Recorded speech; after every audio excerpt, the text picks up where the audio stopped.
Bonjour à toutes et à tous, bienvenue sur ce nouveau webinaire de la MGP. Je me présente, je suis Elisabeth Morezo, responsable prévention et promotion de la santé à la MGP. Donc un petit rappel sur qui nous sommes. Donc la MGP, c'est la mutuelle de ceux qui protègent, avec plus de 60 ans d'existence, avec des fondations pérennes et bien sûr une mutuelle à mission dotée d'une raison d'être. Et nous protégeons les personnels du ministère de l'Intérieur, également aussi à ce jour le ministère de la Justice, les douaniers, les policiers municipaux et les salariés de sociétés privées. Notre engagement dans la prévention santé, sur l'année 2024, nous avons fait 119 actions de prévention sur le terrain avec un taux de satisfaction de 91%. Vous avez un service et des référents dédiés sur le terrain, des coachings en ligne et une information santé accessible sur mgp.fr que je vais évoquer dans quelques instants. Donc, je vous engage à aller sur mgp.fr, à cliquer sur mes conseils santé, nos conseils santé. Et vous voyez, il y a plusieurs articles et notamment, on a positionné en avant tout ce qui concerne la santé des femmes et que je vous engage à lire. C'est des lectures simples et accessibles pour tous. Nous avons également sur l'espace adhérent, vous allez sur votre espace adhérent et vous allez sur My Santé Claire et vous avez un onglet prévention. Et dans cet onglet prévention, vous avez plusieurs coachings disponibles gratuitement pour vous qui êtes adhérents, comme se libérer du tabac durablement, évaluer les habitudes de vie, des coachings qui vous permettent d'accéder plus facilement à une information santé, à un accompagnement. Je vous engage maintenant à écouter le docteur Cailleul qui va se présenter et qui va donc évoquer les symptômes et les impacts au travail de la ménopause.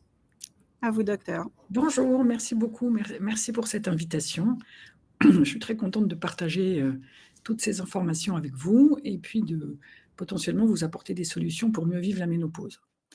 Donc, je travaille avec une start-up qui s'appelle Omena, qui a été créée par 3 jeunes femmes formidables, qui n'étaient pas du tout en âge d'être ménopausées, mais qui étaient très impliquées et qui se battent beaucoup pour donner de l'information de qualité et des conseils aux femmes qui traversent cette période. Bon, alors un mot déjà sur la ménopause.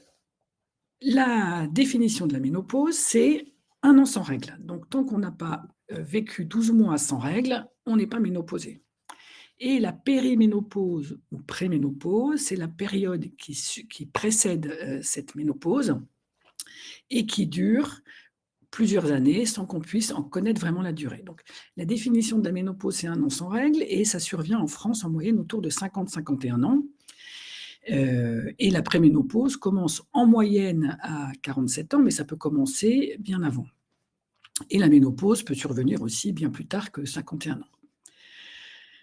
Alors, la période la plus difficile pour les femmes, ce n'est pas tant la ménopause que la préménopause. Parce qu'en fait, ce qui se passe dans les années qui précèdent la ménopause, les ovaires se mettent à fonctionner différemment, au ralenti, les ovulations sont de moins bonne qualité, donc les ovaires ne produisent plus ou moins de progestérone, ce qui fait que les cycles se raccourcissent dans un premier temps, s'espacent. Il peut y avoir des longs mois sans règles et tout d'un coup des règles qui réapparaissent tous les 15 jours. Et ce qui est particulier, c'est que ce dysfonctionnement des ovaires, qui est normal, fait qu'il y a des sécrétions d'hormones qui augmentent, qui diminuent, qui augmentent, qui diminuent. Et donc, on est tout le temps en déséquilibre. Et c'est un peu ce déséquilibre qui crée les symptômes et les désagréments. Donc, les symptômes, il y a les troubles des règles, il y a les règles qui peuvent être plus abondantes, plus douloureuses, mais il y a aussi des épisodes de bouffées de chaleur ou de sueur nocturne. Tout d'un coup, pendant des nuits et des nuits, pendant des semaines ou des mois, les femmes sont gênées la nuit par des sueurs nocturnes. Il peut y avoir des troubles de l'humeur, une irritabilité, une susceptibilité, un sentiment de tristesse. Tout d'un coup, les patientes me disent je vois un feuilleton à l'eau de rose et je me mets à pleurer alors que ce n'était pas moi, et puis je suis énervée par tout le monde, je ne me reconnais plus. Elles n'arrivent pas à dormir, elles n'arrivent pas à s'apaiser. Et puis, simultanément arrive une prise de poids qui est liée autant à l'âge qu'à la ménopause. Voilà, ce qu'il faut savoir, c'est donc tous ces symptômes qui sont très bizarres parce qu'on n'a pas l'habitude de les avoir, on ne les a pas connus jusque-là. Ça ne traduit pas un dysfonctionnement, ça ne traduit pas une maladie, ça ne traduit pas une pathologie, mais ça traduit cette période de la vie où tout d'un coup, la production des hormones est totalement instable. Donc la première chose à savoir, à mon avis, c'est que tout ça n'est pas grave. C'est très inconfortable, en particulier chez certaines femmes, mais ce n'est pas le signe que quelque chose ne va pas ou qu'une maladie grave est en train de s'installer. Donc là déjà, en se disant, bon, il m'arrive un truc bizarre, je ne reconnais pas mon corps, mais se dire, tiens, ça peut être la ménopause, il faut que j'en parle ou la préménopause, il faut que j'en parle à quelqu'un, je pense que c'est déjà un point très important. Ne pas paniquer parce que tout d'un coup, on a des sensations étranges. Le fait d'avoir des cycles irréguliers, c'est pas un signe que quelque chose ne va pas. Alors, on a l'habitude d'avoir des règles régulières et de se dire avec ça on est fertile, mais finalement, à partir d'un certain âge, c'est plus le sujet. Donc, se dire que c'est normal, et puis se faire accompagner. Donc, vous pouvez, enfin, on va revoir après les traitements, mais en parler à un médecin, déjà, bon, en effet, qui s'assure qu'il n'y a pas un autre problème sous-jacent, s'il y a des points un peu particuliers. Il y a un autre symptôme qui peut apparaître aussi, c'est des douleurs articulaires ou des douleurs musculaires. Donc, voir un médecin, être sûr qu'il n'y a pas un problème de polyarthrite, d'arthrose ou je ne sais quoi, faire le point, mais voilà. Donc, cette période intègre beaucoup de symptômes. Donc, les plus spécifiques, c'est ceux dont je viens de vous parler, c'est-à-dire bouffée de chaleur, sueur nocturne, douleurs articulaires, douleurs musculaires, troubles du sommeil, troubles de l'humeur.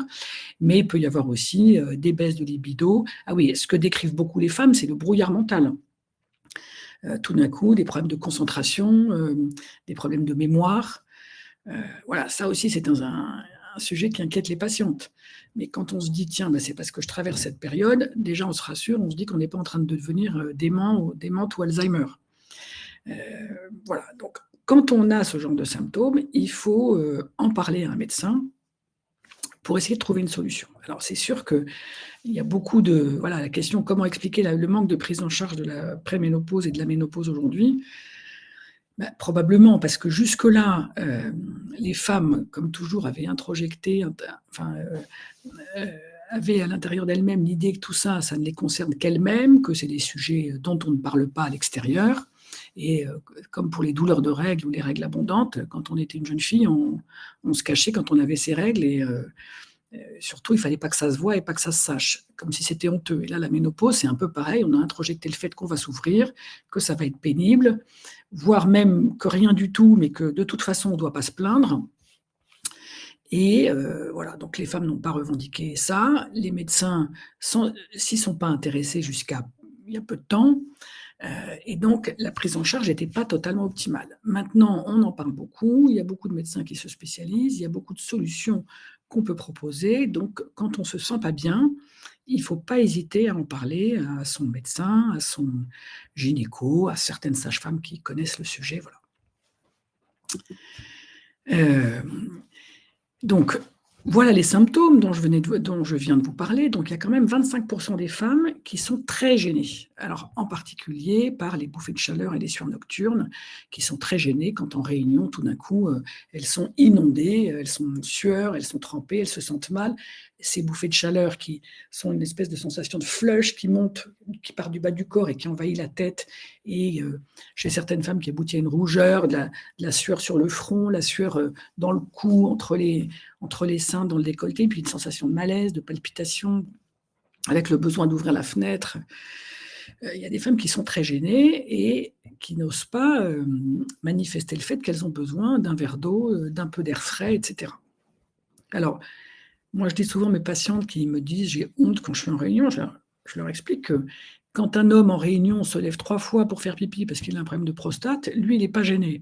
Alors, je ne vois pas pourquoi est-ce que les femmes seraient gênées parce qu'elles ont tout d'un coup des bouffées de chaleur et qu'elles sont obligées de demander 5 minutes de pause pour récupérer. Voilà, mais donc 25% des femmes sont très symptomatiques, mais il y en a quand même plus de 80% qui sont quand même assez symptomatiques, assez gênées.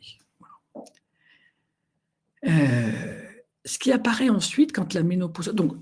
Donc la préménopause, ce désordre hormonal, ces symptômes qui vont, qui viennent, quand les règles réapparaissent, les symptômes disparaissent, quand les règles disparaissent, les symptômes réapparaissent, et au moment de la ménopause, quand les règles disparaissent, il persiste chez certaines femmes des symptômes comme les bouffées de chaleur, les sueurs nocturnes, les troubles du sommeil, et puis dans un second temps, potentiellement, ce qu'on appelle le syndrome génito-urinaire de la ménopause, qui est un volet quand même important de cette période de la vie, c'est la sécheresse vaginale qui peut gêner les rapports sexuels, qui peut aboutir à des douleurs pendant les rapports sexuels et qui rend les rapports sexuels impossibles. Il peut y avoir aussi des fuites urinaires qui sont à la fois la conséquence de l'âge, qui sont la conséquence de l'hérédité et la conséquence d'accouchements plus ou moins difficiles. Et puis, il peut y avoir les fuites urinaires et les envies impérieuses d'uriner. Donc, il y a les fuites urinaires qui surviennent, la sécheresse vaginale, les fuites urinaires qui surviennent à l'effort et l'envie impérieuse d'uriner. Ça, c'est tout d'un coup ce qu'on appelle aussi le syndrome de la clé. C'est-à-dire, on a envie de faire pipi, on est en train d'arriver à la maison, on monte dans l'ascenseur, on a l'impression qu'on ne va pas se retenir, on met la clé dans la serrure, et là, on a l'impression que certaines femmes n'arrivent même pas aux toilettes, la vessie lâche, et commencent à faire pipi avant d'arriver sur la cuvette des WC. Tout ça fait partie du même spectre qui est lié au fait qu'il y a une carence hormonale sur la zone génito-urinaire à cet âge de la ménopause, de la vie. Tout ça, il y a des traitements, on les verra après, mais en tout cas, il ne faut surtout pas rester avec ces fuites urinaires, ces problèmes d'urgence à faire pipi ou cette sécheresse vaginale, parce qu'il y a plein de traitements qui sont efficaces pour éviter d'être gêné au quotidien et dans sa vie sexuelle par ces symptômes-là. Donc, il faut absolument en parler à un médecin. Moi, quand je pose la question à mes patientes, est-ce que vous avez des fuites urinaires ? Ah ben oui, c'est vrai, tiens, je n'avais pas pensé à vous en parler. Ben oui, justement, on est là pour en parler, on est là pour trouver une solution. Et puis, bon, la sécheresse vaginale, on va voir aussi, il y a plein de choses à faire. Donc, outre les symptômes manifestes dont je viens de vous parler, les conséquences aussi de la ménopause, c'est des choses qui ne se voient pas, c'est les problèmes cardiovasculaires et l'ostéoporose. Donc, les hormones que produisent les femmes, en particulier les œstrogènes, les protègent contre les maladies cardiovasculaires, donc ce qui est hypertension artérielle, infarctus, accident vasculaire cérébral et tout ça. Les œstrogènes maintiennent la souplesse des artères, des vaisseaux et les protègent. Donc, à partir de 50 ans, quand les femmes n'ont plus d'hormones, elles ont des facteurs de risque cardiovasculaire qui rejoignent celui des hommes. Les hommes font des infarctus à partir de 40 ans, les femmes à partir de 50 ans. Et les femmes qui prennent un traitement hormonal décalent ce risque parce que les hormones qu'on leur donne les protègent pendant de nombreuses années. La deuxième chose qui peut apparaître, c'est l'ostéoporose. Donc là encore, l'ostéoporose, c'est de la déminéralisation des os, qui est quasi systématique, mais de façon plus ou moins intense selon les femmes.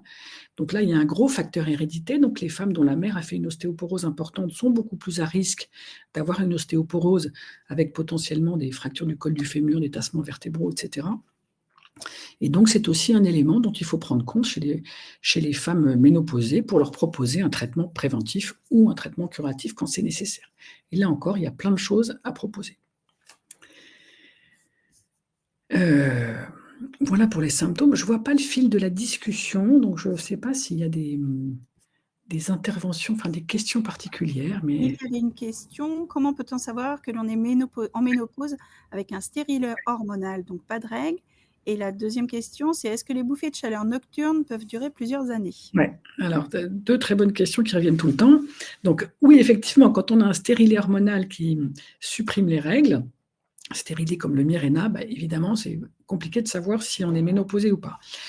Donc, en pratique, à partir de 50-51 ans, si la femme n'a aucun symptôme de ménopause, c'est-à-dire pas du tout de bouffée de chaleur, enfin tout ce que je viens de vous décrire, on peut attendre encore 1 an ou 2, faire une prise de sang, doser la FSH. Si les hormones montrent que la femme est ménopausée, on peut décider d'enlever le stérilet, et si on considère que le taux n'est pas suffisamment élevé, on peut se donner 1 an de plus.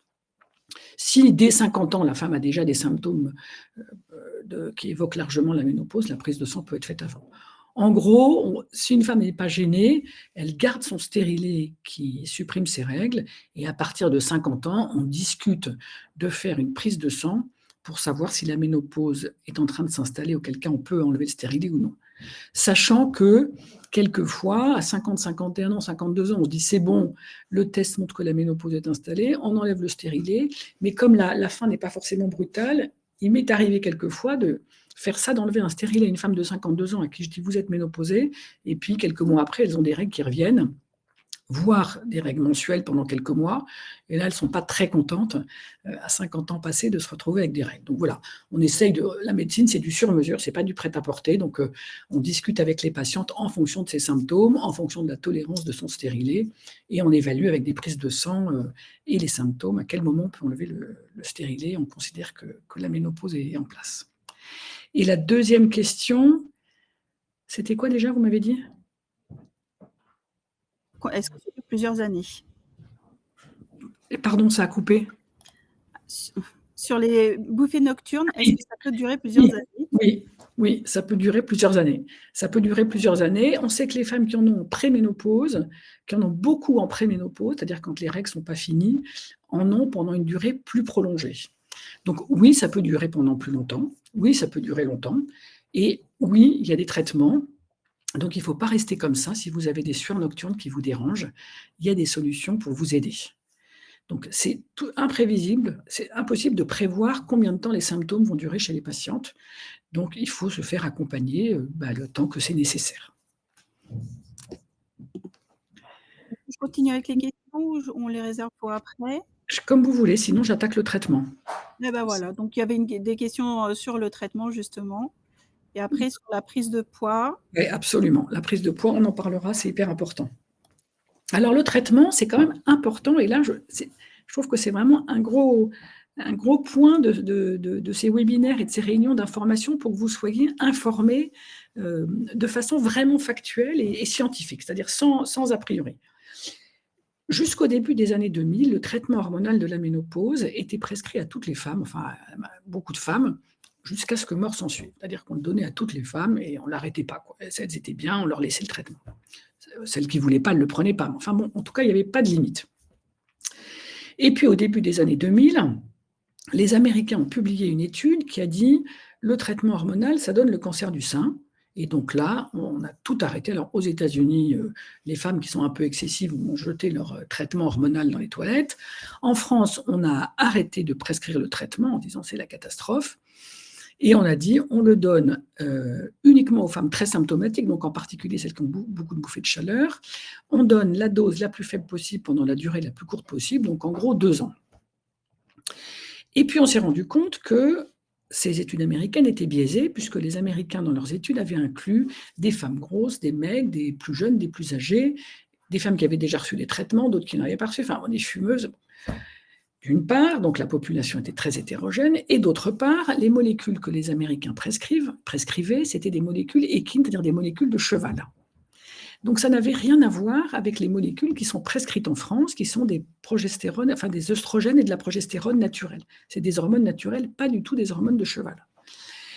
Donc on s'est dit, on va refaire des études. Alors évidemment, toute la communauté scientifique, tous les gynécologues se sont affolés, on était embêtés parce qu'on ne pouvait plus traiter les femmes qui n'allaient pas bien.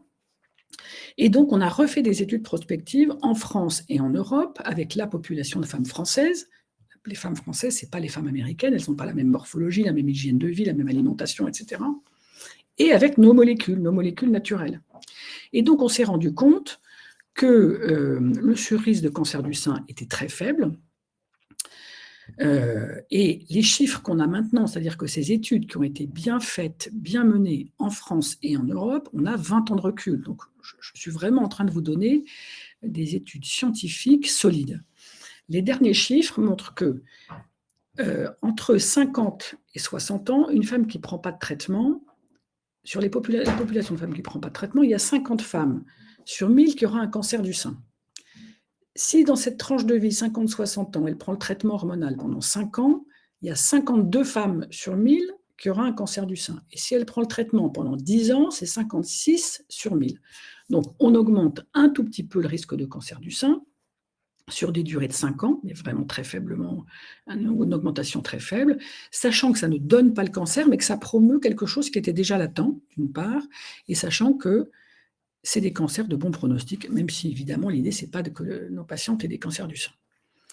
Mais il faut mettre aussi ça en balance avec le fait que les femmes qui fument ou qui ont une consommation d'alcool un tout petit peu excessive, ce qui est quand même très fréquent, le risque de cancer du sein, il est pareil sur cette tranche d'âge de 56 sur 1000. Donc, On peut raisonner uniquement en traitement hormonal versus pas de traitement hormonal, mais il faut prendre en compte aussi tous les autres facteurs de risque. On ne peut pas diaboliser ce traitement sans prendre en compte tous les autres facteurs qui potentiellement sont responsables de cancer du sein.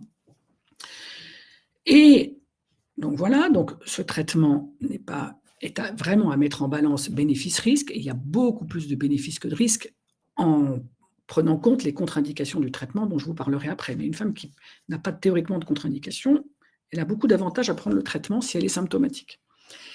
Et puis l'autre chose dont on s'est rendu compte, c'est que toutes les femmes qui n'ont plus bénéficié du traitement hormonal, donc la génération des femmes qui étaient ménopausées au début des années 2000, chez ces femmes, on a vu réapparaître les complications qu'avaient nos grands-mères, c'est-à-dire les femmes qui n'avaient pas bénéficié parce que le traitement n'existait pas, et donc c'était l'ostéoporose, donc les fractures du col du fémur, les tassements vertébraux, les fractures du poignet, enfin tout ce qu'ont eu la génération de nos grands-mères et avant. Enfin, je dis nos grands-mères, je parle aux femmes qui sont ménopausées aujourd'hui. Et on a vu réapparaître aussi des complications cardiovasculaires, donc davantage d'infarctus, d'AVC, etc. Plus, évidemment, la vie, tout le confort que ça apporte chez beaucoup de femmes sur, encore une fois, l'humeur, la dépression, le bien-être. Le traitement a aussi un effet sur la souplesse de la peau, sur la sécheresse vaginale, sur la qualité de vie, sur plein de choses, quoi. Donc voilà, ce traitement, il a beaucoup d'avantages. Il ne doit pas être donné à tout le monde, mais il doit être donné aux femmes qui sont symptomatiques et qui en ont besoin, en tenant compte des contre-indications. Alors, les principales contre-indications, c'est 1, les femmes qui ont été traitées pour des cancers hormonodépendants, donc le cancer du sein. Alors, celles-ci, elles n'ont pas de traitement, elles n'ont pas droit au traitement hormonal. 2, les femmes qui ont des terrains cardiovasculaires à risque, donc des femmes qui ont beaucoup de cholestérol, qui ont déjà fait un infarctus, qui ont fait des embolies pulmonaires dans des situations complexes, qui sont en surpoids ou obèses. Enfin, il y a des contre-indications, mais une femme en bonne santé, sans antécédents particuliers, sans antécédents de cancer du sein et qui est symptomatique, elle peut tout à fait prendre le traitement, en tout cas l'essayer pendant quelques mois. Si ça lui convient, elle continue. Si ça ne lui convient pas, elle l'arrête. Voilà. Il faut, là encore, c'est ce que je dis toujours, c'est du sur-mesure. On essaye, ça va pas, on arrête. Alors, quels sont les autres traitements ? Évidemment, il y a quand même d'autres traitements pour les femmes qui ne veulent pas prendre d'hormones, pour les femmes qui ne peuvent pas en prendre. Donc, il y a des traitements qui sont efficaces à base de plantes, à base de compléments alimentaires, tout ce qui est à base de pollen, à base de safran. Enfin, voilà. Il y a des traitements qui sont développés par différents laboratoires et qui sont efficaces. Il y a un nouveau traitement qui est en train de sortir, qui va sortir probablement au printemps, qui s'appelle l'Elinazétan, qui est un médicament qui a été créé par le laboratoire Bayer et qui va avoir un effet sur les neurotransmetteurs cérébraux qui sont responsables du déclenchement des bouffées de chaleur. Donc ce sera un traitement vraiment symptomatique des bouffées de chaleur, mais semble-t-il très efficace. Et là, on l'attend, évidemment, nous on l'attend beaucoup, on l'attendait déjà il y a quelques mois, ça a été repoussé là, mais ça va sûrement révolutionner la prise en charge de certaines femmes qui n'avaient pas d'autres traitements. Il y a sinon des antidépresseurs, donc on s'est rendu compte qu'il y a des antidépresseurs qui marchent bien sur les bouffées de chaleur, donc pour les femmes qui ne peuvent pas ou ne veulent pas prendre d'hormones. Et puis, il y a des traitements locaux pour les femmes qui sont gênées par un syndrome génito-urinaire de la ménopause, donc la sécheresse vaginale et les fuites urinaires. Et là, il y a en gros 2 axes. Si on parle, donc le traitement hormonal général a un effet bénéfique puisqu'il redonne des hormones à la femme, mais sinon il y a un traitement local, donc dans le vagin, qui consiste à appliquer soit des crèmes à base d'acide hyaluronique, comme une crème hydratante qu'on se mettrait sur le visage, mais là on le met dans le vagin et sur la vulve, idéalement 2 fois par semaine pour refaire la souplesse, l'humidité, la trophicité du vagin et du système urinaire, soit des crèmes à base d'œstrogène qui sont aussi très efficaces et qui ont l'avantage de traiter à la fois la cause et la conséquence. Et ces traitements-là, appliqués 2 fois par semaine, sont bénéfiques à la fois sur les fuites urinaires et sur la sécheresse vaginale. Sur les fuites urinaires, il y a aussi évidemment la rééducation périnéale, retonifier un peu le périnée, le refaire travailler. Et puis, il y a des interventions chirurgicales pour les femmes qui sont très gênées et qui ont des fuites urinaires à l'effort. J'ai oublié de vous dire que le traitement hormonal de la ménopause, c'est un traitement donc à base d'hormones naturelles et qui comprend deux médicaments, des œstrogènes et de la progestérone. Ce qui soigne, c'est les œstrogènes, et pour éviter les effets potentiellement délétères des œstrogènes sur l'utérus, il faut prendre des comprimés de progestérone. Donc les femmes qui n'ont plus d'utérus parce qu'elles ont été opérées ne prennent que les œstrogènes. Les œstrogènes, ça se prend idéalement sous forme de gel. Donc en fait, on a des flacons pompes, on appuie sur le petit flacon, on met un pchit sur la main et on étale le gel sur la face antérieure des avant-bras ou des cuisses, là où la peau est fine. Et administrer ces traitements comme ça sous forme de gel par voie cutanée, ça évite de prendre des comprimés qui passent par le foie et c'est beaucoup plus neutre sur le cholestérol, la glycémie, les facteurs de coagulation et tout ça. C'est beaucoup plus neutre sur le plan métabolique pour les femmes.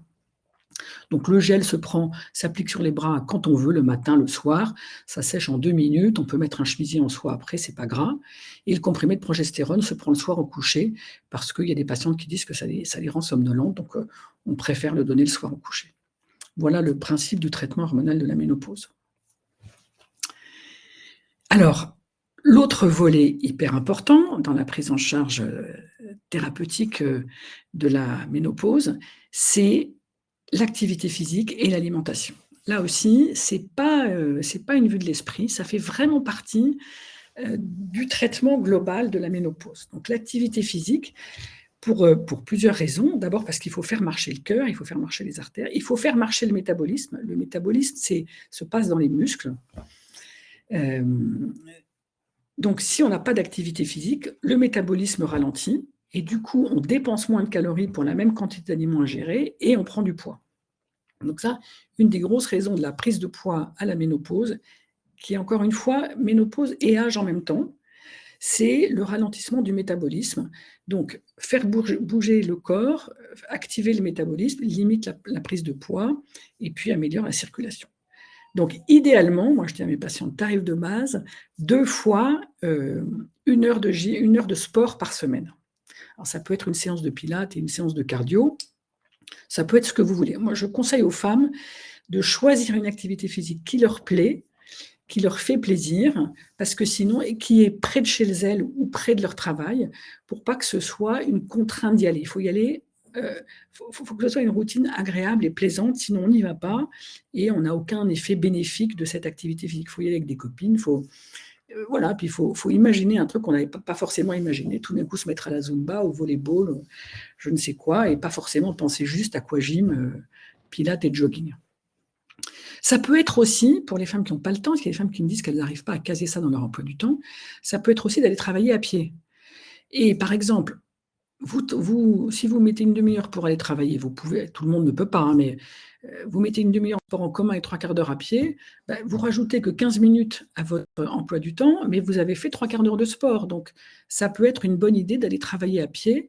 Et dans ce cas-là, il faut marcher vite. Et l'idée, c'est que quand vous arrêtez de marcher au bout d'une demi-heure ou 3/4 d'heure, vous ne pouvez pas chanter. C'est-à-dire que vous n'êtes pas essoufflé, mais vous avez besoin d'un petit moment pour faire baisser la fréquence cardiaque. Et là, vous avez fait votre sport, vous avez fait vos 3/4 d'heure de sport. Donc voilà, trouvez des routines comme ça que vous intégrez dans votre pratique quotidienne pour faire votre activité physique. Donc, si c'est une demi-heure ou 3/4 d'heure de marche, il faut idéalement le faire 3-4 fois par semaine. Et si c'est 1 heure de sport, 2 fois par semaine, c'est déjà très bien. L'autre versant, c'est la nutrition. Donc, ce qui est conseillé, et bon, c'est pas que pour la ménopause, maintenant on se rend compte que ça a beaucoup de vertus sur la prévention des maladies cardiovasculaires aussi, c'est ce qu'on appelle le régime méditerranéen. Donc là, c'est souvent une adaptation de sa façon de manger. Le régime méditerranéen, vous trouvez tout ça sur Internet, c'est beaucoup de légumes, des fruits, peu de graisse animale, des poissons gras comme du saumon, du hareng, choses comme ça, et puis cuisiner à l'huile d'olive et limiter le beurre, la crème fraîche, manger un peu de fromage, mais limiter tout ça. Donc ce régime méditerranéen à base de salade et légumes verts est vraiment fortement recommandé. Voilà, sans négliger les protéines, avec un petit peu de viande, mais évitez la viande trop grasse, du poisson, et vous pouvez aussi manger des œufs. Donc là, réinventer aussi son mode de vie. Il faut bien sûr limiter sa consommation d'alcool et puis arrêter de fumer. Évidemment, la consommation d'alcool, la règle officielle, c'est 2 verres par jour, pas tous les jours. Donc, en gros, 2 verres par jour, 5 jours sur 7, c'est le max si on ne veut pas tomber ni dans l'addiction, ni pâtir des effets secondaires de l'alcool. Et puis, arrêter de fumer, qui bien sûr a des effets négatifs, en particulier sur le système cardiovasculaire, sans compter le teint, les dents, et puis les risques de cancer de la vessie, du col, etc. Gérer le stress et le sommeil, donc là vous allez me dire, facile à dire. Le sommeil, alors, gérer le stress et le sommeil, c'est aussi l'activité physique. Beaucoup de femmes me disent que depuis qu'elles font du sport, il y a le yoga, bien sûr, j'en ai pas parlé, mais il y a beaucoup de femmes qui trouvent beaucoup de bénéfices au yoga. Avoir des rituels de coucher, donc pas se coucher après en ayant regardé son téléphone pendant 2 heures avant, en ayant lu sur sa tablette. Donc, avoir des rituels de coucher tranquille, bouquiner au lit, se coucher à peu près à heure fixe. Éviter d'avoir des repas trop riches le soir, éviter de boire de l'alcool le soir. Je ne sais pas si vous pouvez faire un test, si vous n'y aviez pas pensé, c'est faire des repas légers le soir et ne pas boire d'alcool, et vous allez voir que tout de suite, le sommeil est amélioré. La digestion est moins difficile. L'alcool, c'est un excitant. On voit bien, d'ailleurs, après les soirées, on dort moins bien. Les soirées un peu arrosées du samedi, on dort moins bien que quand on ne boit pas. Voilà, donc améliorer son hygiène de vie sans devenir non plus une nonne, quoi. Il faut faire la fête, il faut bien manger, il faut se faire plaisir, mais voilà, réorganiser son hygiène de vie, réorganiser sa façon de vivre et de manger pour se sentir bien. Voilà les grandes lignes sur la prise en charge à la fois de traitement et de règles de vie à la ménopause, enfin de conseils qu'on vous donne pour que vous vous sentiez mieux. Est-ce que vous avez des questions ? Oui, sur l'alimentation, et le régime intermittent, est-ce que c'est bon pour diminuer les symptômes ou pas? Sur les symptômes de la ménopause, j'en sais rien. J'ai plein de patientes qui font des régimes. Vous voulez dire, c'est pas des régimes intermittents, c'est des jeûnes intermittents, c'est ça? C'est les femmes qui font des jeûnes intermittents. Oui. C'est ça, hein? Je pense, oui. Ouais. Sur les symptômes de la ménopause, j'ai rien lu là-dessus, rien entendu là-dessus. Donc on reste sur le régime méditerranéen. Ouais. On a des questions sur les symptômes, sur la symptomatique entre liens, comment traiter les troubles de l'humeur. Est-ce que ça en fait partie d'adopter une bonne hygiène de vie? Ouais. Alors les troubles de l'humeur, oui, et c'est les troubles de l'humeur, les troubles du sommeil, les douleurs articulaires, il y a des femmes qui sont grandement améliorées quand elles prennent un traitement hormonal de la ménopause. Puisque ces symptômes sont liés pour les problèmes hormonaux, le traitement hormonal les aide à dormir tout d'un coup, supprime les douleurs articulaires, donc on a éliminé, c'est les femmes qui sont très douloureuses, on vérifie qu'elles ne sont pas une polyarthrite rhumatoïde, mais s'il n'y a pas de problème autre, ça peut valoir la peine d'essayer un traitement hormonal. Le traitement hormonal, ce n'est pas uniquement pour les bouffées de chaleur. Les femmes qui ont du brouillard mental, qui ne dorment pas bien, qui ne se sentent pas bien, elles peuvent essayer le traitement hormonal. Alors évidemment, le sport aussi a beaucoup de vertus sur l'humeur et sur le sommeil, ça c'est sûr. Donc oui, tous ces symptômes peuvent être améliorés par le traitement hormonal ou le traitement symptomatique de la ménopause. Après, j'ai oublié de vous dire sur le syndrome génito-urinaire avant que j'oublie, les femmes qui ont des fuites urinaires sont bien améliorées par le pilate. Donc quand on a des fuites urinaires, il y a le traitement local à base de crème dont je vous ai parlé, idéalement des crèmes aux œstrogènes. Mais les femmes de la cinquantaine qui font du pilate, qui est du renforcement musculaire, mais basé sur la contraction du périnée au départ, ont beaucoup moins de fuites urinaires. Donc si vous ne faites pas de sport et que vous êtes un peu gêné, n'hésitez pas à vous mettre au pilate, qui est un sport un peu austère, mais qui a beaucoup de bienfaits, beaucoup d'avantages. Là encore, allez-y avec des amis, c'est plus marrant.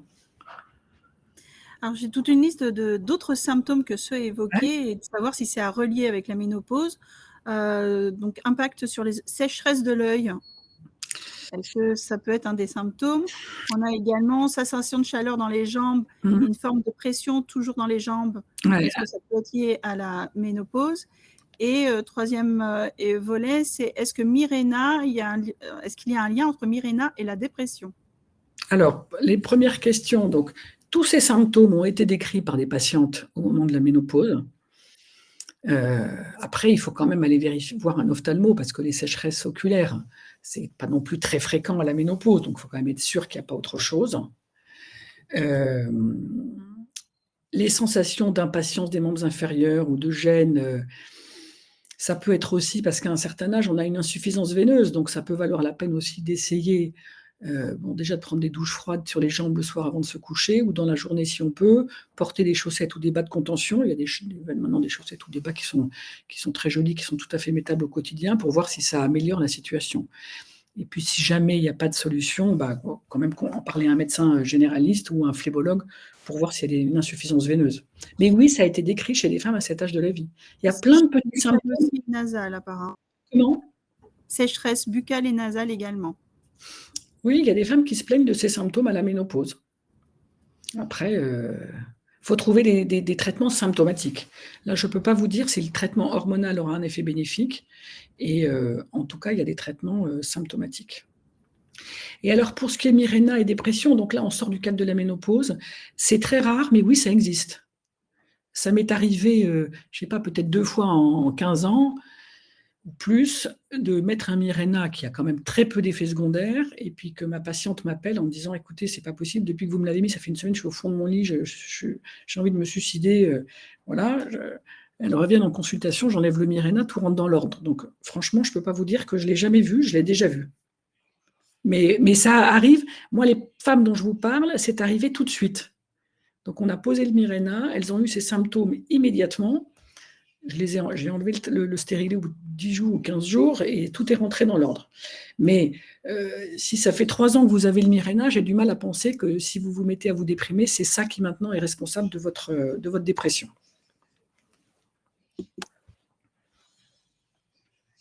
Est-ce que vous avez d'autres questions ? Non ? On va continuer. Alors, sur l'ostéoporose, quand même, donc les choses qui sont importantes, donc l'ostéoporose, ce qui est casse-pied, c'est que ça peut, alors ce n'est pas toutes les femmes qui sont touchées par l'ostéoporose, les femmes les plus à risque, c'est les femmes qui ont donc un antécédent maternel d'ostéoporose, les femmes qui sont maigres ou qui ont été maigres, les femmes qui ont eu des longues périodes sans règles parce qu'elles ont eu de l'anorexie mentale ou pour d'autres raisons, quand elles étaient plus jeunes, les femmes qui ont pris de la cortisone, des traitements de cortisone sur des longues périodes pour des maladies comme des lupus, des polyarthrites, des maladies de système, et puis les femmes qui sont des grosses fumeuses. Donc ces femmes-là sont à risque de faire de l'ostéoporose. Donc pour savoir si on a de l'ostéoporose, on doit faire une ostéodensitométrie, qui est une radio du rachis. Et actuellement, cette ostéodensitométrie est recommandée et remboursée uniquement quand il y a ces facteurs de risque. Sinon, c'est un examen qui n'est pas remboursé. Et donc, ça veut dire que ce n'est pas forcément un examen indispensable. C'est au médecin d'évaluer la nécessité ou pas de faire cet examen. Et quoi qu'il en soit, pour prévenir l'ostéoporose, il faut avoir une alimentation avec du calcium, donc 2 à 3 produits laitiers par jour, yaourt, fromage, un peu de lait dans le café ou dans le thé. Sinon, il y a des aliments qui contiennent du calcium. Il y a les sardines, le persil, les légumineuses. Il y a des eaux minérales comme Contrex, Épar et Courmayeur. Donc, il faut prendre du calcium. Il faut prendre de la vitamine D. Donc là, les gynécologues ou les médecins généralistes en prescrivent régulièrement aux femmes. La vitamine D, on le synthétise quand on s'expose au soleil. Donc, autant dire qu'il y a beaucoup de régions en France où on est carencé et où il faut prendre des ampoules ou des comprimés de vitamine D. Et puis, il faut avoir une activité physique régulière pour plusieurs raisons. Le métabolisme qui favorise la minéralisation osseuse, la souplesse et l'équilibre. C'est-à-dire que si on fait du sport, quand on rate la marche du palier ou le trottoir et qu'on tombe, on tombe de façon plus souple si on est un tout petit peu sportif. Et les sports qui ont l'effet le plus bénéfique pour les os, c'est ce qu'on appelle les sports à impact aussi. Le fait de courir, d'avoir un impact sur les os du corps, augmente la minéralisation osseuse. Voilà, et pour le risque cardiovasculaire, c'est limiter la prise de poids, on va en parler, et puis limiter la cigarette, arrêter de fumer et faire du sport. Alors le poids, c'est un chapitre aussi important puisque le poids a tendance à augmenter à partir de la cinquantaine. Alors en réalité, on se rend compte sur les études que le poids, la prise de poids, elle commence bien avant la cinquantaine. Ça monte tout doucement. Certaines études montrent que ça monte à partir de 30 ans. Genre 500 grammes par an, et puis d'autres études montrent que ça s'accélère à partir de 45 ans. Donc, il y a 2 choses. Il y a d'une part le métabolisme qui ralentit, mais ça c'est normal, à cause de l'âge et à cause de la baisse des hormones. Donc, on dépense moins de calories pour la même quantité d'aliments à gérer. Donc, pour éviter la prise de poids, il faut équilibrer son alimentation, limiter le sucre, le pain, l'alcool, les grignotages. Et encore une fois, faire du sport, faire marcher le métabolisme. Donc, prendre un peu de poids, c'est pas très grave. C'est-à-dire, il faut pas être obnubilé par le poids. C'est quasi inéluctable. Donc, il faut pas prendre 25 kilos. Mais vouloir, si on a pris 4 ou 5 kilos entre 45 et 55 ans, se dire je veux retrouver mon poids de jeunesse, ça va être beaucoup, beaucoup d'efforts avec très peu de probabilité d'y arriver. Et l'autre chose qui est surtout notable à cet âge, c'est la modification de l'aspect morphologique du corps. Donc, au moment de la ménopause, la graisse se répartit un peu en bouée, donc un petit ventre, le haut des fesses, enfin en gros c'est le haut des cuisses et le nombril. C'est là que la graisse se répartit, et là c'est un changement morphologique qui est inéluctable. C'est-à-dire c'est exactement la même façon qu'avant la puberté, toutes les petites filles sont pareilles, elles sont toutes droites, la puberté passe par là, et là vous avez des jeunes filles qui ont la taille plus ou moins fine, les hanches plus ou moins larges, les seins plus ou moins gros, etc. La ménopause, c'est la même chose, il y a un changement du corps contre lequel on ne pourra pas lutter. Il y a en particulier un petit ventre qui s'installe, et là aussi c'est inéluctable, même pour les femmes qui avaient un ventre plat, dont toutes les copines enviaient le ventre parfaitement plat jusque-là. Voilà, vous avez eu un corps nickel jusqu'à 40-45 ans, et là tout d'un coup ça change, et il y a un petit ventre qui apparaît, et regardez sur la plage, il n'y a pas une femme de 50 ans qui n'a pas un petit ventre. Alors, les femmes qui sont particulièrement minces, je peux vous dire qu'elles ne mangent rien. Donc voilà, il faut accepter, se dire que ouais, le corps change et que c'est pas grave, quoi, que c'est comme ça fait partie de la vie. Et je me disais même qu'il faudrait changer le canon de la beauté des femmes. Il ne faudrait plus que le canon de beauté, ce soit le corps des femmes de 20 ans, mais que ce soit le corps des femmes de 50 ans. Comme ça, on trouverait que les femmes de 20 ans sont ridiculement maigres et que les femmes de 50 ans sont magnifiques. Donc voilà, il faut changer un tout petit peu sa garde-robe et il ne faut pas s'angoisser parce que le corps a changé et parce que tout d'un coup, on n'a plus le corps qu'on avait quelques années avant. Voilà, hyper important de se sortir de ce schéma et des schémas qui nous sont présentés dans les publicités, dans les magazines. Même si maintenant, on commence à montrer des mannequins qui sont ménopausés. Question sur que faire pour la graisse abdominale. Est-ce qu'il y a quelque chose à pratiquer spécifiquement ou pas? Hygiène de vie, sport. Voilà. Et puis la graisse se répartit au niveau du ventre. Alors, si on en a trop, c'est embêtant parce que ça se met autour des viscères et c'est là qu'on se met dans une situation de complication, de risque cardiovasculaire. Donc il ne faut pas en avoir trop, mais avoir un petit peu de ventre alors qu'on n'en avait pas et un petit peu de graisse abdominale. Il faut faire du sport et surveiller son alimentation, mais vous pouvez faire les abdos. Ça limite, mais ça n'effacera pas tout, ça c'est sûr. Alors, on n'a pas du tout parlé de l'andropause. Alors, c'est quand même marrant d'en parler un tout petit peu, parce qu'on se dit toujours, c'est pas juste, les hommes, ils sont pas gênés, nous, on est gênés par tous ces symptômes, et les hommes n'ont rien. Ben non, c'est pas vrai, les hommes n'ont pas rien. Les hommes, ils ont eux aussi,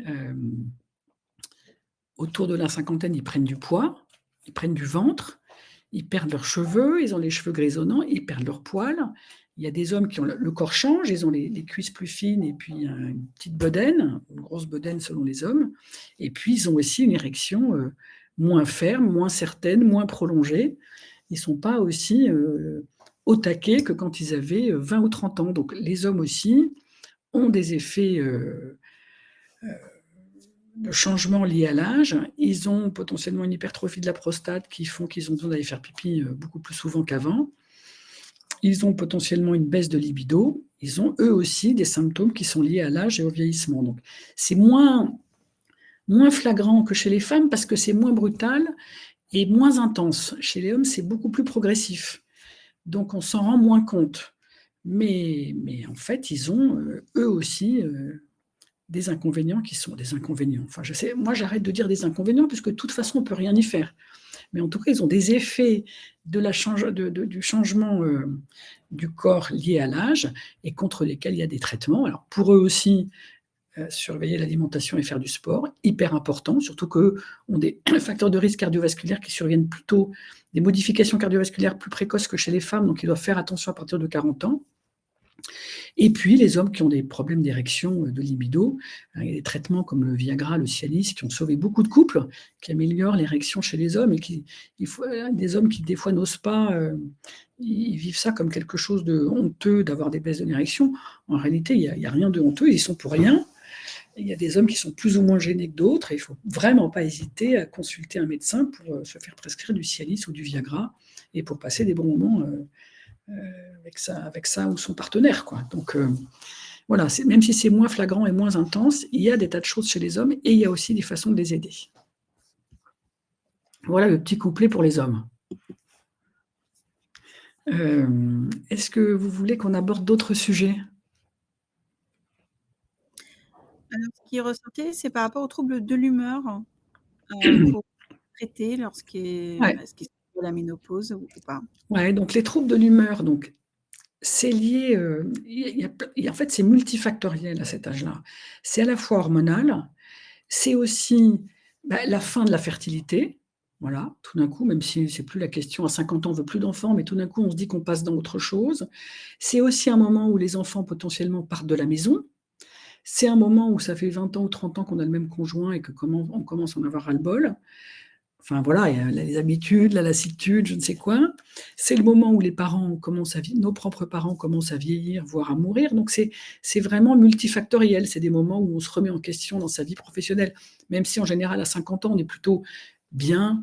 Moi, je dis toujours à mes patients, quand même, à 50 ans, on est enfin débarrassé des enfants, même si on n'aime pas qu'ils partent la maison, mais on peut se dire on est débarrassé des enfants, on a un peu porte-monnaie un peu plus rempli qu'il y a 20 ans, on a une carrière, on sait dire non, on sait ce qu'on vaut, on sait ce qu'on a fait. Enfin, on peut se dire quand même qu'on on est quelqu'un, quoi. Donc, et que la ménopause, c'est beaucoup de liberté, plus de contraception, plus d'enfants, voilà, plus de tranquillité. Et donc, ça peut être aussi une période vraiment formidable pour les femmes et pour les hommes. Et pour les hommes des femmes qui sont ménopausées. C'est pas que des inconvénients. C'est aussi beaucoup d'avantages. Alors, on a Oui, donc la dépression, donc encore une fois, le traitement hormonal peut être bénéfique. Et puis sinon, essayer de comprendre, voilà, avec tous les éléments dont je viens de vous parler, pourquoi est-ce qu'on n'est pas très bien. Et puis, si besoin, se faire accompagner par un généraliste avec un traitement ou non, ou un psy. Mais le traitement hormonal, parfois, aide les femmes à passer cette période, hein, c'est sûr.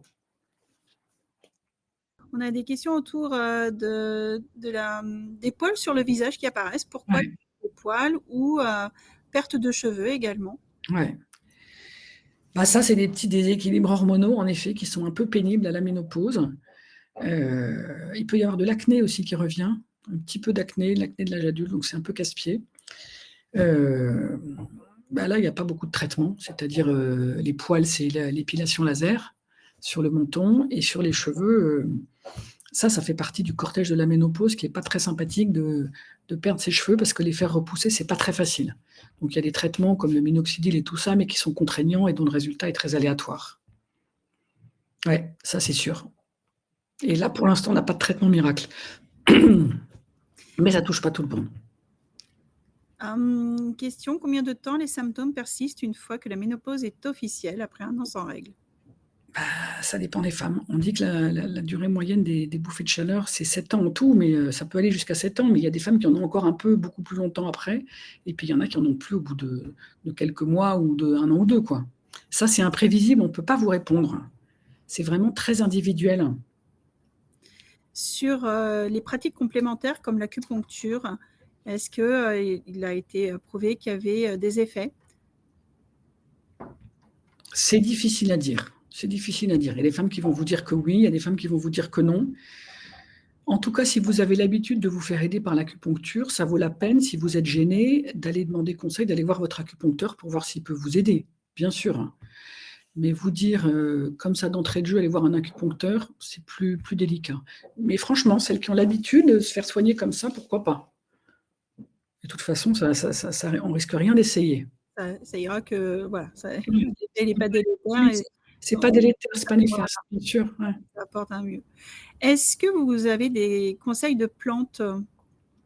Est-ce que vous pouvez conseiller des plantes pour atténuer les effets? Il y a la sauge, les plantes les compléments à base de sauge, il y a les pollens, il y a les agapés, il y a le safran, des choses comme ça. Il y a un labo qui m'a parlé d'un médicament, mais j'ai oublié le nom, je ne saurais pas vous dire. Donc il faut essayer, il y a des tas de médicaments qui marchent et qui sont efficaces. Il faut aller demander, alors je ne vais pas vous donner de marque là, parce que ça ne se fait pas, mais vous demandez en pharmacie. Alors, les traitements à base de plantes, souvent, ils mettent un petit peu plus de temps à agir. Donc il faut persister pendant un mois, et puis c'est au bout de 3 semaines, un mois, qu'on commence à en voir les bénéfices. Et dans ce cas-là, si ça marche, vous continuez. Si ça ne marche pas, vous essayez un autre médicament. Il y a plein de médicaments qui marchent très bien chez certaines femmes et pas chez d'autres. Donc, il ne faut pas hésiter à changer de médicament et à vous faire conseiller par des pharmaciens qui ont un peu l'habitude.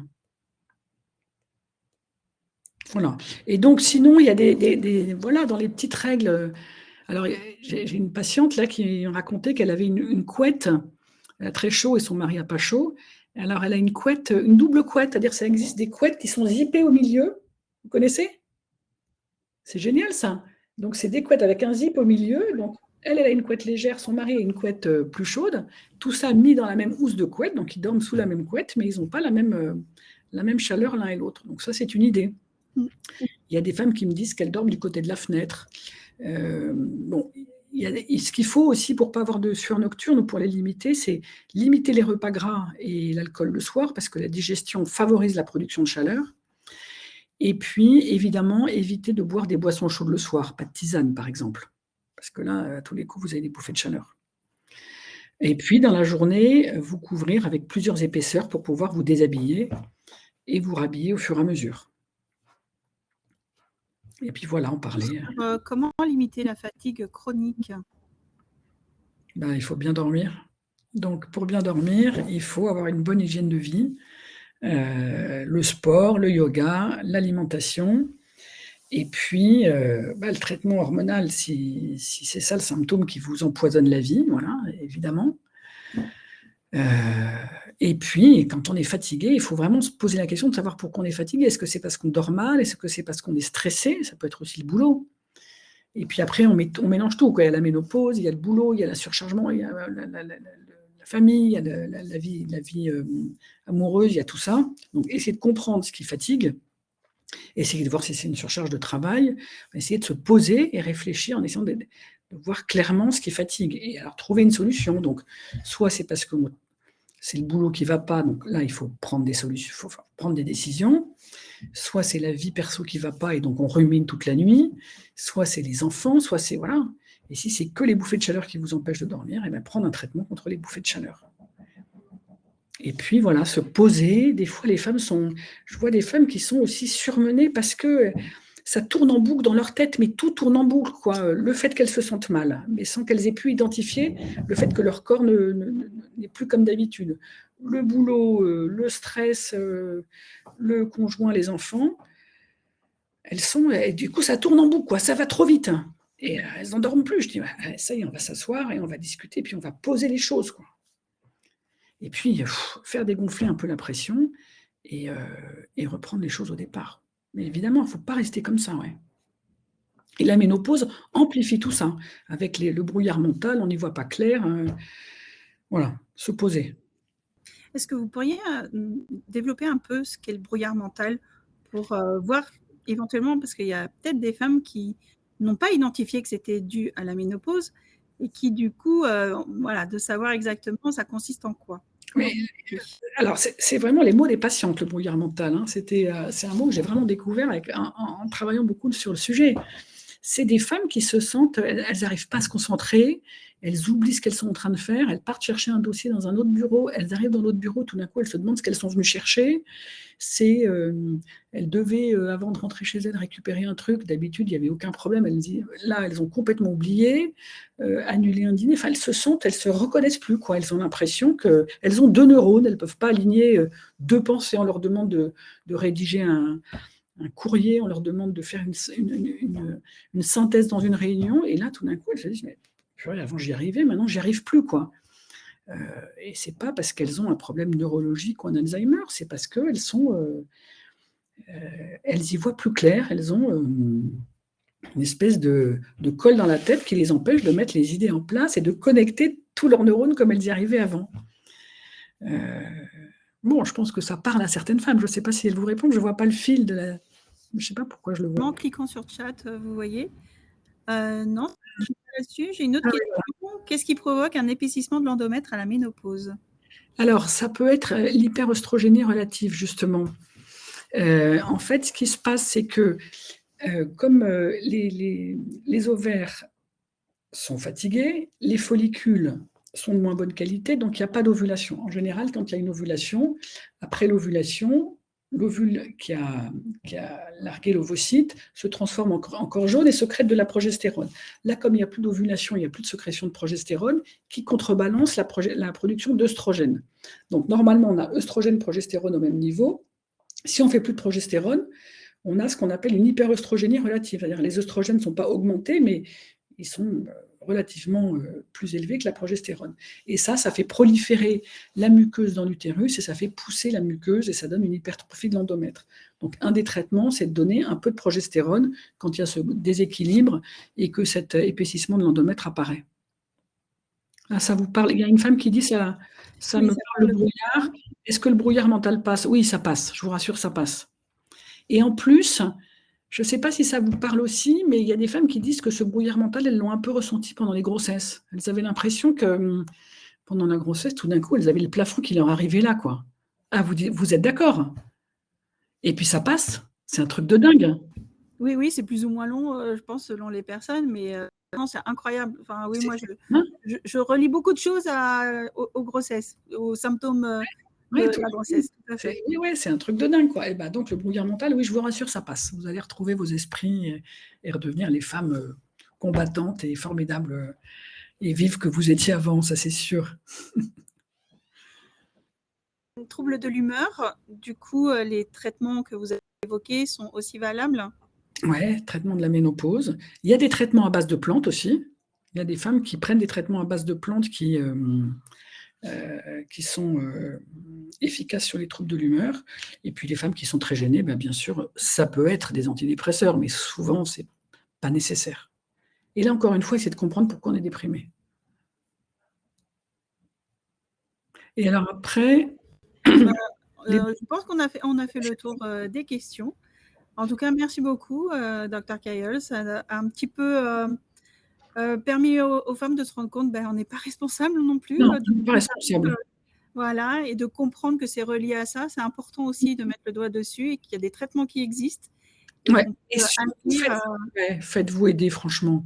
Il n'y a pas de raison de rester comme ça. Comme je dis aux jeunes filles qui ont des douleurs de règles, ils disent, bon, ça a passé. Je dis, non, c'est bon, on a passé là. On n'est plus au XXe siècle, quoi. On prend des médicaments quand on a des douleurs de règles. Donc là, c'est pareil. Si vous n'allez pas bien, vous consultez et vous vous faites proposer le traitement qui vous convient. Voilà, c'est tout. Je vous remercie. Je remercie les participantes parce que je vois que quasi exclusivement des femmes, de bien vouloir répondre aux petits questionnaires qu'on a mis à disposition. Ça nous aide aussi à avancer et à choisir votre prochain webinaire, en fait, puisqu'on vous propose 2 thématiques. Merci beaucoup. À vous. Au revoir. À bientôt. Très bonne journée à tous. À vous aussi. Au revoir.